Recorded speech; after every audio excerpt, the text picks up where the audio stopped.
when we move to Portugal, the last thing we think about is what will happen if we die. It's all about coming over and where we're going to live and what's life going to look like and where's the place that suits us. And we tend to forget that, no one gets out of life alive. So when it comes to something happening, we don't always expect something like a chronic illness or disease, and we certainly don't expect to die. We just don't think about it very often. Even those of us like myself who came over here, with in our middle age, I suppose we are, and we think, oh, we'll just get on with it and build a life. I didn't expect to receive a cancer diagnosis and have to navigate that. So often death can come as somewhat as a shock and a surprise. And then we found ourselves in a country where, even when we know the basics, these words that we come across, they're not everyday words, and we're navigating a system that's so different to what we used to. So, as a minister and a doula, so a doula is someone that supports people with death, chronic illness, coming to the end of their lives and things. I support the person and the families going through that.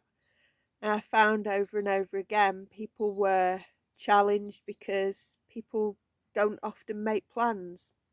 And then death happens and they're like, what do we do now? Like, someone's died. How do I navigate this? Like, I wasn't expecting that. Not yet. I thought that would happen next year or in a few years' time. And that's just how it is. So we live in a society where death isn't often talked about, and neither is grief. So I decided to write this book to help people who are really struggling and with the fact that maybe they're coming to the end of their life, they're not sure what to do, they're making preparations, but also because often things do happen and there isn't plans and you didn't see it coming. So I created this book so that you can just go online and you can just download it, and within minutes of getting this ebook or buying the paperback, if it's on the shelf, you can just open it up and it'll tell you what to do.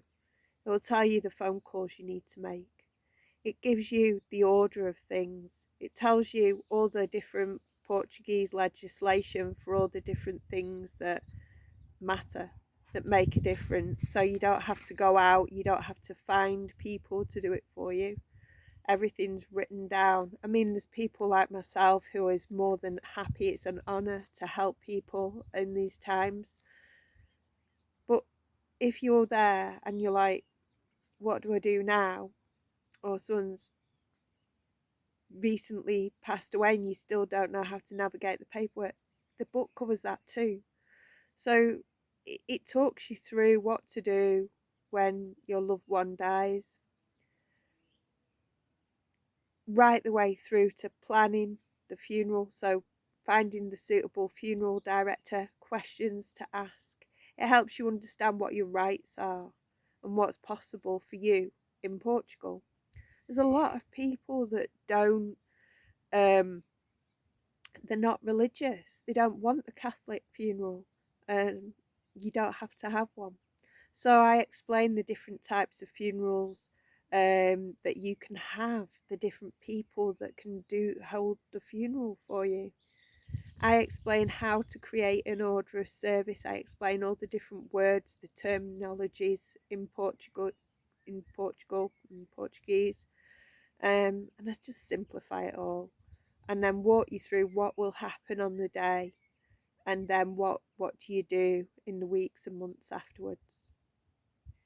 So this book was written as an act of service. I've got some more books going to be coming out on how to plan for the end of life.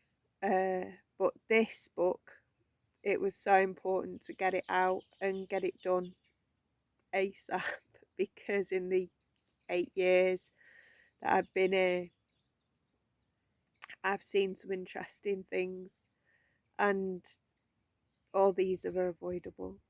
You know, if you know what you're doing, you can stand in your power, even in the toughest times of your life. And you can make informed choices from a heartfelt place and stand in your power as a person and get through these times, and it can be made a whole lot smoother and easier for you. Anyway, I hope my books are of service to you, and I'm sending so much love for you and your life here in this amazing magical country that is Portugal.